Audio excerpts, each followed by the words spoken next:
Hello friends, welcome back.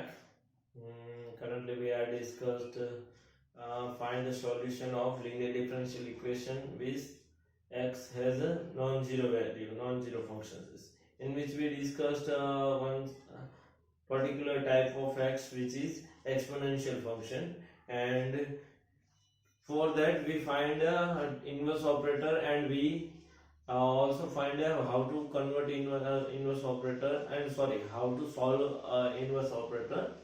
So for that we discussed the theorem number 5 and theorem number 6. Okay, in last lecture we only discussed the proof of theorem number 6. Okay, so તો એ આપણે ચર્ચા કરી example through, બરોબર, how we can use these theorems we seen in examples.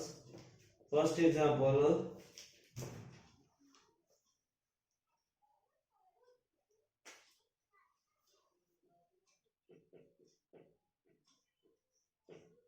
example number 13, second derivative of 5 minus 7 dy.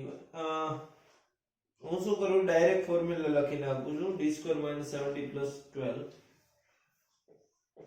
d square minus 7d plus 12. હવે તો તમે એટલા તો ફેમિલિયર થઈ જવા જોઈએ કે આનો મતલબ શું છે, બરાબર, e raised to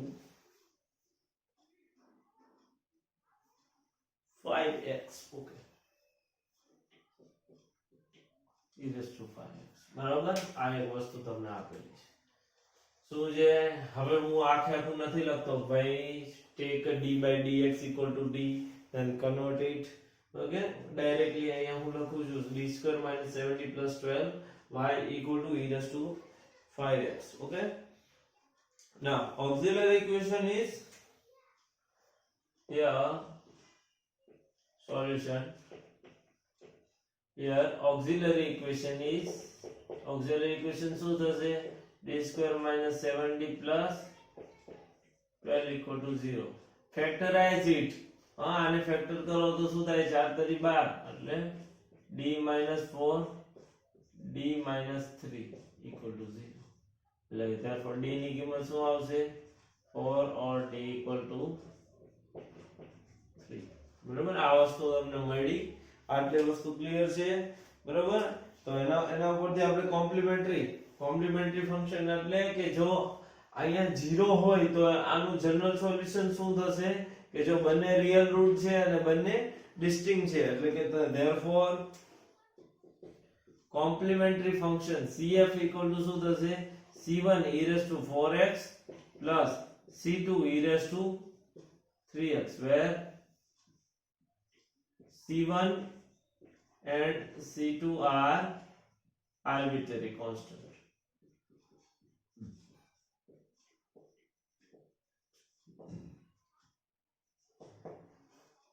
c1 અને c2 શું છે, આર્બિટરી કોન્સ્ટન્ટ છે, બરોબર છે, ભૂલ નથી થતી ને. ઓકે, એને અહીંયા લખ્યું છે, આપણે કોઈ પણ ઓર્ડરમાં લખી શકીએ, એમાં કોઈ ફેરફાર નથી. અત્યારે આપણે શું કરીશું, આનું જનરલ સોલ્યુશન ફાઇન્ડ કરવાનો ટ્રાય કરીશું, જનરલ સોલ્યુશન.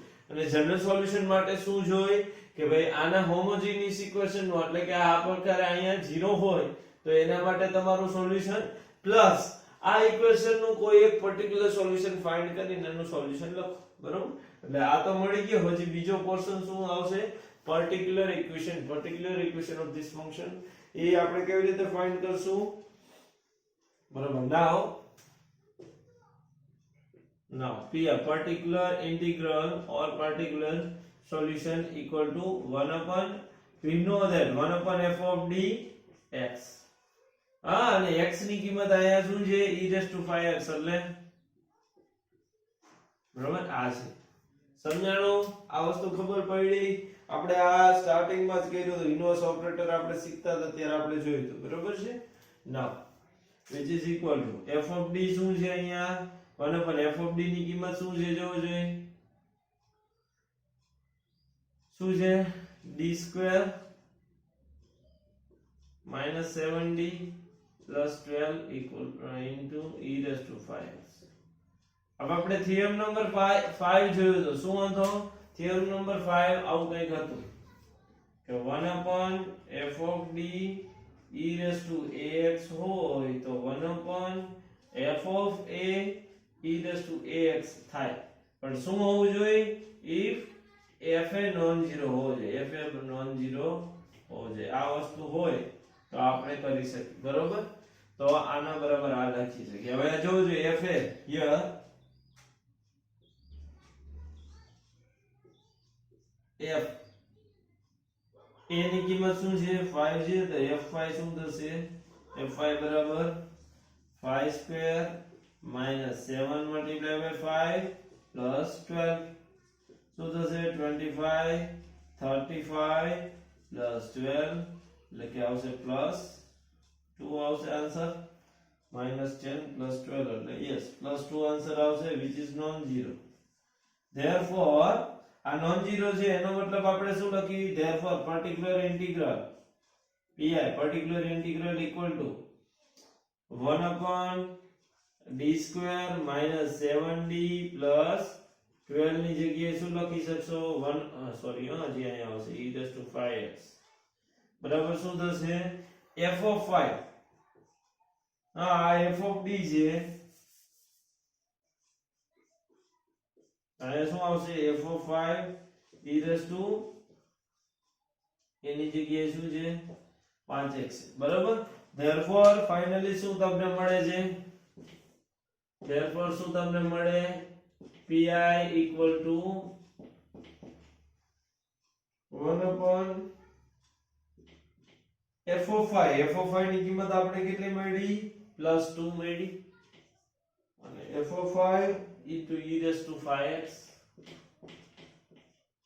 બરાબર છે ભૂલ નથી થતી ના નથી થતી બરાબર આ મળ્યું therefore the general solution complete solution or general solution therefore the complete solution of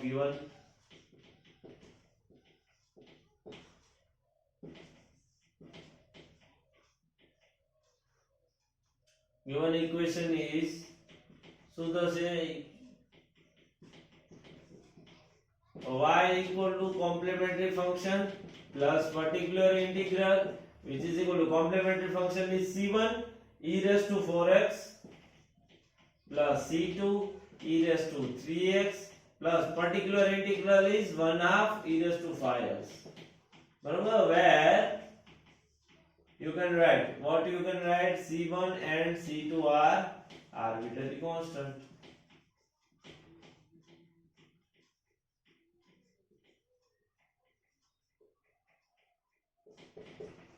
આ થયો શું તમને તમારું આનું જનરલ સોલ્યુશન મળી ગયું કયા થિયરમના ઉપયોગથી થિયરમ નંબર 5 બરાબર એક એમ યુઝ કરીએ કે આ કે જો f of a શું થઈ જાય છે તમારો નોન ઝીરો થાય છે એટલે બરાબર હિયર આયા ઉપર એક વસ્તુ લખી નાખજો here f of d equal to કેમ હું કહું છું કેમ કે આપણે f નો ઉપયોગ કર્યો છે પણ કે મેન્શન નથી કર્યો શું છે બરાબર તો જમના f of d બરાબર મૂકી શકાય ને ઉતાવળમાં ભૂલી ઓકે getting કેવી રીતે સોલ્યુશન મેળવો ખબર પડી સમજાણું now example number 14 example number 14 we have to use theorem number 6 હવે આપણે example number 14 લેવાનું છે એમાં કેનો ઉપયોગ કરવાનો છે theorem number 6 નો ઉપયોગ કરવાનો છે બરાબર ચાલો હવે એ લઈએ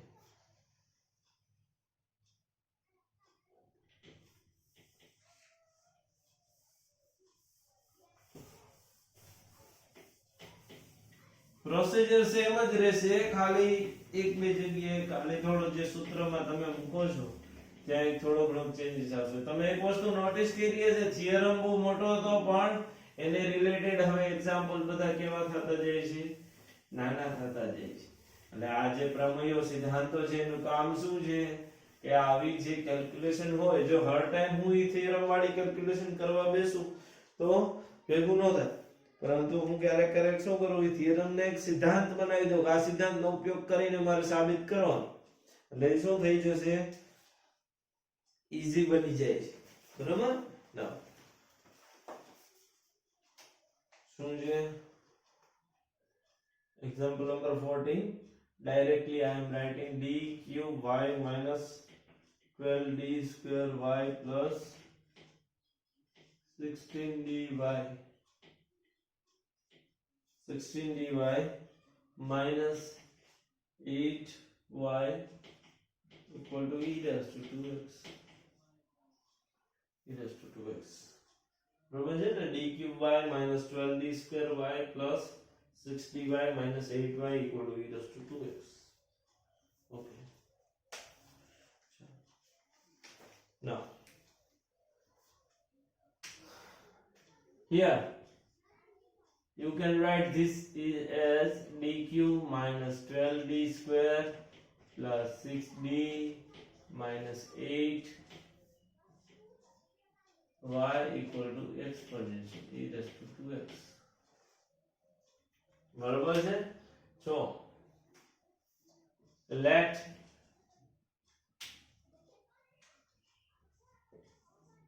what? Let f of d equal to d cube minus 12d square plus 6d minus 8.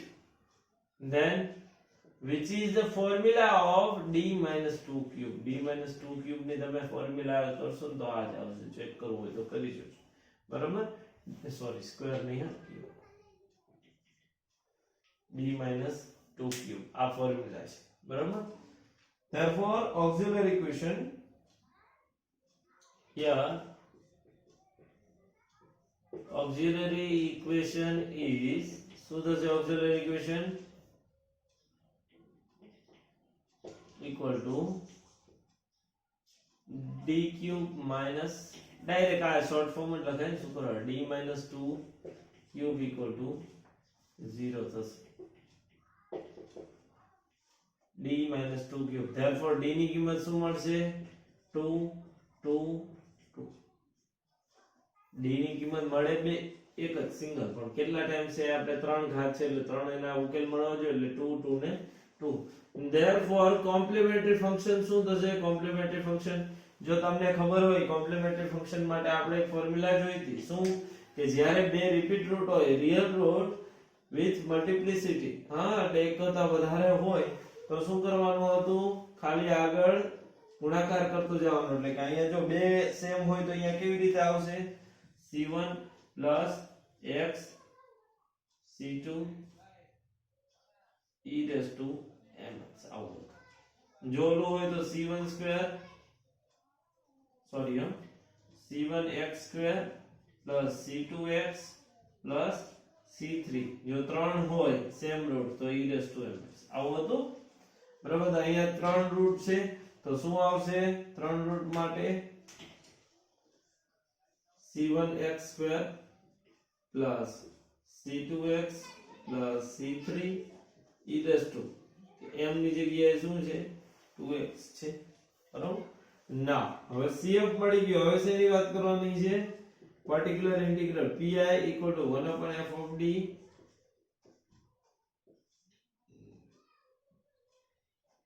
x છે, પણ x ની જગ્યાએ હું ડાયરેક્ટ મૂકી દઉં છું 2x 1 upon f of d. 1 upon f of d શું છે? f of d શું છે? d minus 2 નો cube અને e raised to 2x. બરોબર છે ને? e raised to 2x અને d minus 2. હવે જો જે આ 2 મૂકો છે 2 minus 2 શું થાય? 0 થઈ જાય. એટલે કે f of a f of 2 બરાબર શું છે? 0. એટલે કે થિયરમ નંબર 5 તો કામ આવશે. એટલે ક્યાં જવું પડે? થિયરમ નંબર 6 ઉપર. થિયરમ નંબર 6 માં બે કેસ હતા. એક કેસમાં શું હતું કે ખાલી અહીંયા એક જ ઘાત હોય તો એ નહીં ચાલે, કેમ કે અહીંયા ત્રણ ઘાત છે. જો ત્રણ ઘાત એટલે કે r ઘાત હોય તો એના માટે સૂત્ર શું હતું? which is equal to, formula શું હતી યાદ હોય તો? x ની 3 ઘાત જે r હોય એટલી ને એટલી x ની r ઘાત છેદમાં r ફેક્ટોરિયલ એટલે 3 factorial e raised to 2x અને છેદમાં g of a આવતું. પણ g of અહીંયા બીજું કાંઈ વધતું નથી એટલે 1 આવે તો અહીંયા પણ શું આવશે? 1 આવશે. એટલે ફાઇનલી શું મળે? x ક્યુબ ના છેદમાં 3 દુ 6 e raised to 2x. pi તમને મળી ગયું. આવ્યો છે ને જો? Okay 3 factorial 6.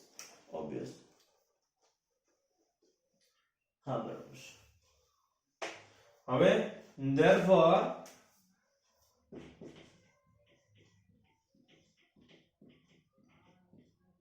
શું મળે? therefore the complete solution of given equation is the complete solution of given equation is શું થશે?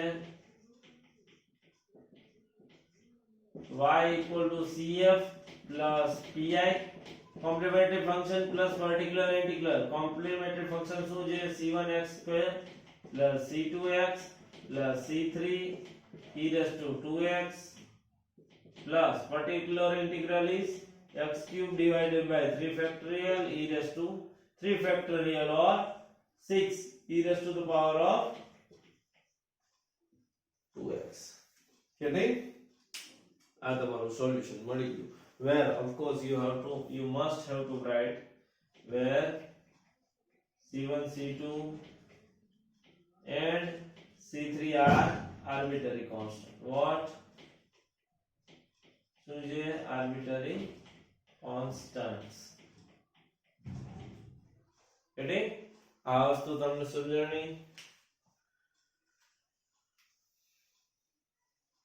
now second example number 14 complete. બરાબર છે? now third example છે આ જ રીતનો પણ એમાં થોડોક ચેન્જીસ છે. બરાબર?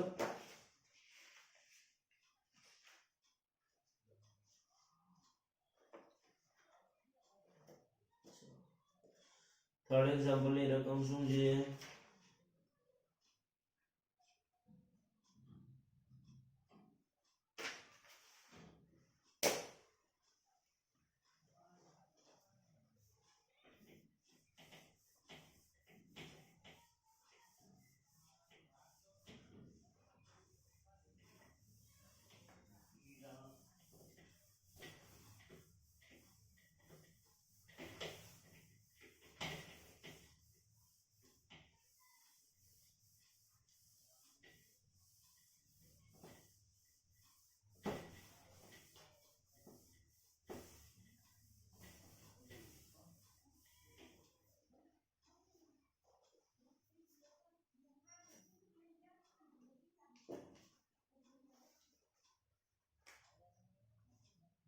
-4 5 -2.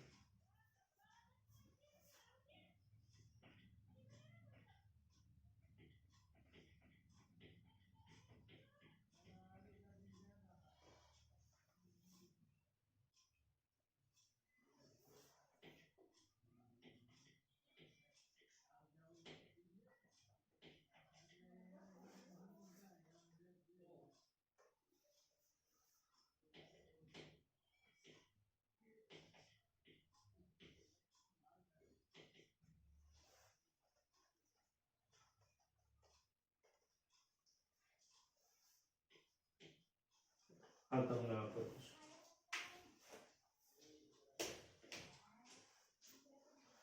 d cube minus 4d square plus 5d minus 2y equal to 7 e raised to x. આ વસ્તુ તમને આપેલી છે. બરાબર? નાઉ હવે શું કરવાનું? તો સૌ પહેલા તો શું કરશું? જે પાછળના બંને એક્ઝામ્પલમાં કરી એ પ્રોસેસર રિપીટ કરશું.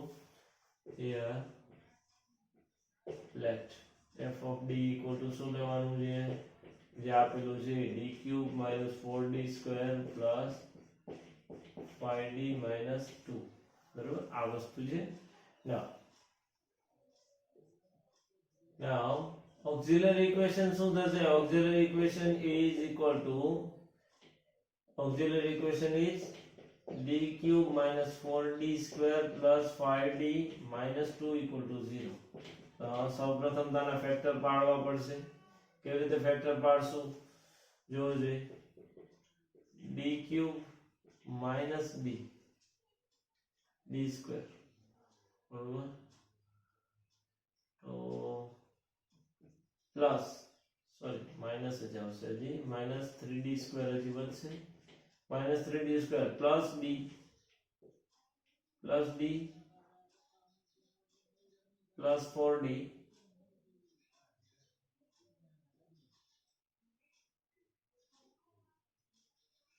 okay, plus 3d plus 2d minus 2 equal to 0.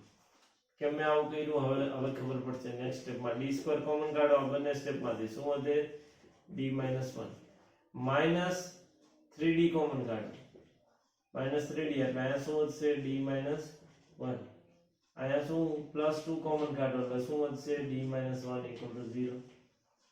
therefore d - 1 બધામાંથી કોમન કાઢો એટલે શું વધે d - 1 પાછળ શું વધશે d² minus 3d plus 2 equal to 0. We know therefore d - 1 as it is. આમાં શું આવશે આને અવયવ પાડો d² minus 3d plus 2 એના અવયવ પાડો એટલે શું થશે માર્કરની ખતમ થઈ ગઈ છે d - 1 d - 2 થશે equal to 0 એટલે ફાઇનલી મને શું મળ્યું જોવું જોઈએ કે d - 1 ની કેટલી ઘાત મળી 2 અને d - 2 આટલું મળ્યું મને બરાબર એટલે કે હું f of d therefore f of d બરાબર પણ હું લખી શકું છું f of d equal to d - 1 square sorry એક પછી લખશું પહેલા આ ઓક્સિલરી ઇક્વેશન મળ્યા therefore શું મને મળે therefore value of d is d equal to 1 1 and 2 okay therefore complementary function શું થશે cf equal to શું થશે c1x plus c2 e raised to x plus c3 e raised to 2x આ મને કોમ્પ્લિમેન્ટરી ફંક્શન મળી ગયું જો આમાં એક વસ્તુ તમારે ખાસ ધ્યાન રાખવાની છે કે જે આપણે પહેલેથી આ લિનિયર ડિફરન્શિયલ ઇક્વેશન સોલ્વ કરવા બધી વસ્તુ લિંકમાં છે હા આ જો આ બધી વસ્તુ અત્યારે મેં ઉપયોગ કરી ને ઈ ત્રીજા ચેપ્ટરમાં શું હતું કે આના અલગ એક્ઝામ્પલ આવતા હતા શું આવતા હતા અલગ એક્ઝામ્પલ આવતા હતા ને એક એક્ઝામ્પલ ગણવા માટે એમાં ખાસો બધો ટાઈમ જતો હતો બરાબર ઘણો બધો ટાઈમ એમાં લેતા હતા પરંતુ હવે જો અહીંયા ઈ બધું તમારા માટે સામાન્ય થઈ ગયું હોવું જોઈએ બરાબર એટલા માટે જો ખાલી d ની કિંમત લખીને હું ડાયરેક્ટ કોમ્પ્લિમેન્ટરી ફંક્શન લખી નાખું છું બરાબર હવે એવું લખતોય નથી કે અહીંયા જો બે રૂટ સમાન છે અને રિયલ છે એટલે એના માટે આ પોર્શન આવશે c1x c2 e raised to x અને ત્રીજો વેરીએબલ શું છે આ બંનેથી અલગ છે એટલે એના માટે આવશે c3 e raised to 2x A Har time હું હવે લખતો નથી નાવ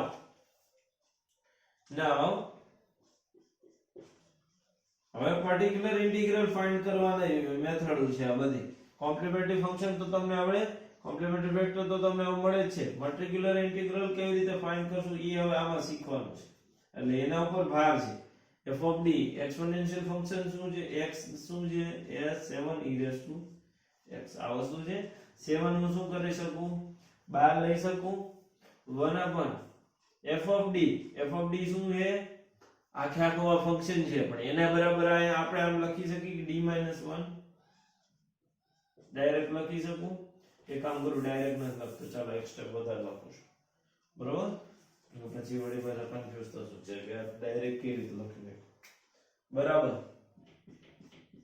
1 શું છે d³ - 4d² + 5d - 2 7 e raised to x એક 7 આઉટસાઇડ બરાબર 7 આઉટસાઇડ લઉં તો અહીંયા શું થાય 1 અને સાદું રૂપ આપો હર ટાઈમ સ્ટેપ ન લખવા જાય ડાયરેક્ટ d - 1 સ્ક્વેર d - 2 7 તો આગળ આવી ગયા છે બરાબર e raised to x હવે જોવો જોઈએ હવે અમારે થિયરમ 6 વાપરવો છે બરાબર થિયરમ 6 માં શું હતું કે 1 f of d e raised to ax હોય શું હોય થિયરમ 6 નું સ્ટેટમેન્ટ જો આવું કંઈક હતું 1 f of d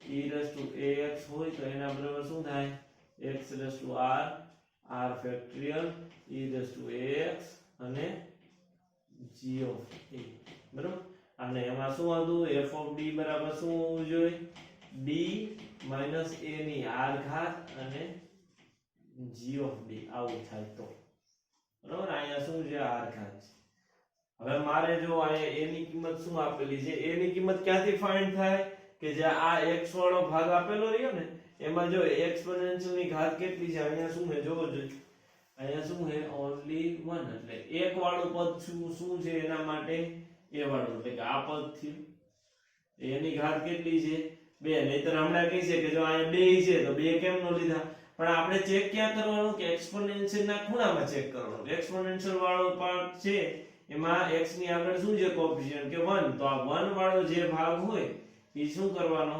એને તમારે અહીંયા લેવાનું અને બાકી રહ્યો એ ભાગને શું કહેવાનું આ ભાગને શું કહેવાનું g કહેવાનું ઓકે એટલે આના ઉપરથી શું મને મળશે therefore which is equal to 7 12 છે એમાં કઈ ચેન્જીસ નહીં બરાબર x ની r બરાબર કેટલા છે 2 એટલે 2 ઘાત છેદમાં 2 ફેક્ટોરિયલ એક્સપોનેન્શિયલ ની કાઈ નથી એટલે x છેદમાં g of a શું છે હવે જુઓ g of a શું છે d 2 છે અને a ની કિંમત કેટલી છે a ની કિંમત કેટલી છે 1 છે એટલે d ની જગ્યાએ હવે મારે શું મૂકવાનું છે 1 શું મૂકવાનું છે 1 એટલે 1 ઓછા 2 ને 2 જો અહીંયા તમારે લખવું હોય તો તમે લખી શકો તમારા રેફરન્સ માં હિયર g of d શું વધ્યું g of d બરાબર શું થયું d 2 therefore g of a બરાબર g of 1 બરાબર શું થાય d ની જગ્યાએ શું આવે 1 2 આટલું સમજાણું અને રીઝન માં આ બે વસ્તુ લખવી હોય તો લખી નાખજો તમે બે વસ્તુ લખવી હોય તો લખી નાખજો હવે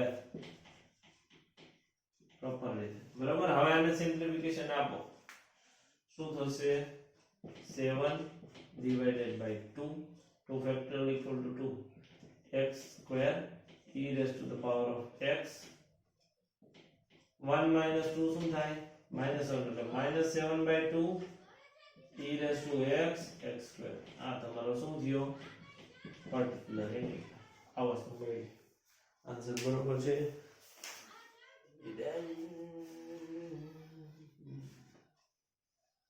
નો બરોબર છે exponential x square બરાબર therefore hence final શું કરવાનું છે final hence complete solution so complete solution of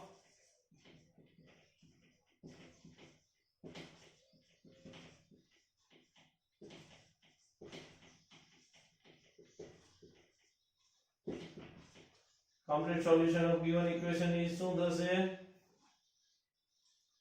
y equal to cf complementary function plus particular integral pi બરાબર complementary function શું છે complementary function અહીંયાથી આપણે મેળવ્યું તો શું છે તું c1x જો એમાં તમે કોઈ પણ બુકમાં આપેલા કોન્સ્ટન્ટ અને મારે કોન્સ્ટન્ટ વેરી થાય છે પણ ઇટ ઇઝ ઓકે એ પણ ચાલે બરોબર એટલે હવે અહીંયા શું આવશે પ્લસ નહીં આવે કેમ કે અહીંયા માઈનસ છે ને આગળ હા minus 7/2 e raised to x x square this is your answer આ તમારું શું થયું તમને આન્સર મળી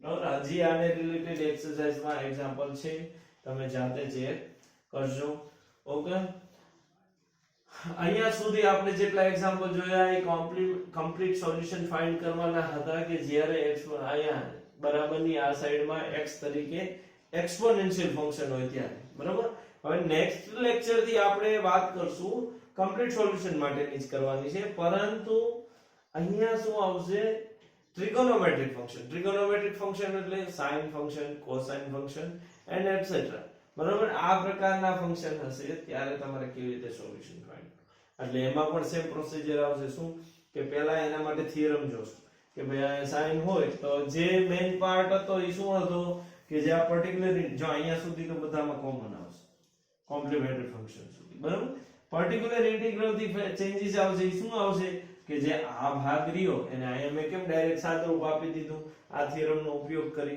એવી રીતે હવે તમારે જો અહીંયા sin cosine હોય તો તમે કેવી રીતે સિમ્પ્લિફિકેશન આપો એટલે કે આ જે આ વેધ ડોટ વેધ ની રહી ને તમારી બુકમાં તો 4 જ લાઈન છે ચારબિલિટીની જે પ્રૂફ જે એક્ઝામ્પલમાં આવતી હશે એને કેવી રીતે કરવી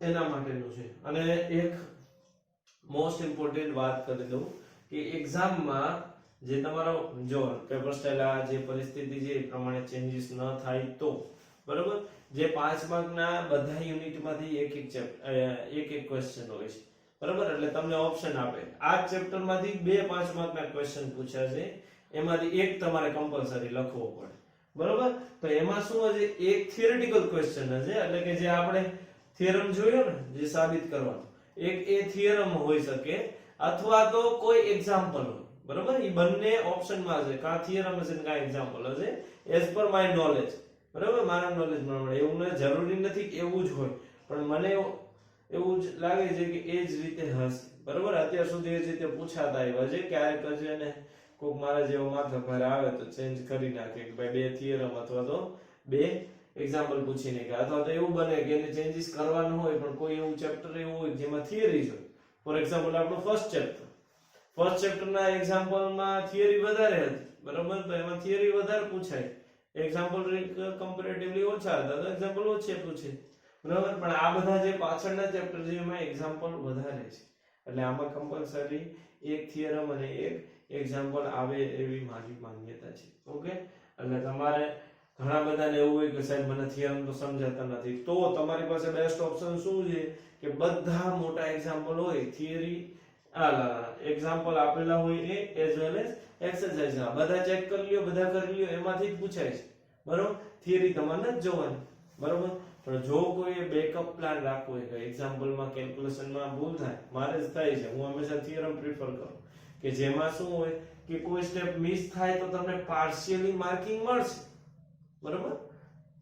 એટલે જ્યારે એક્ઝામ્પલમાં તમે શરૂઆતથી સ્ટેપ તમે ભૂલી ગયા ને બધું ફેર આવે બરોબર, ગણવાનું હોય આ રીતે ગણી નહીં કોઈ બીજી રીતે, તો એ તમને માર્કિંગ મળે નહીં બરોબર. એટલે થિયરમની પ્રૂફ યાદ રાખવી પડે છે બરોબર, પણ માર્કિંગ કવર થઈ શકે એમાં બરોબર. પાસિંગ થવા માટે થિયરમની પ્રૂફ સારી બરોબર.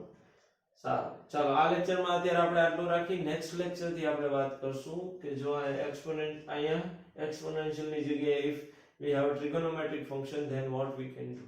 Okay, so there. Thank you.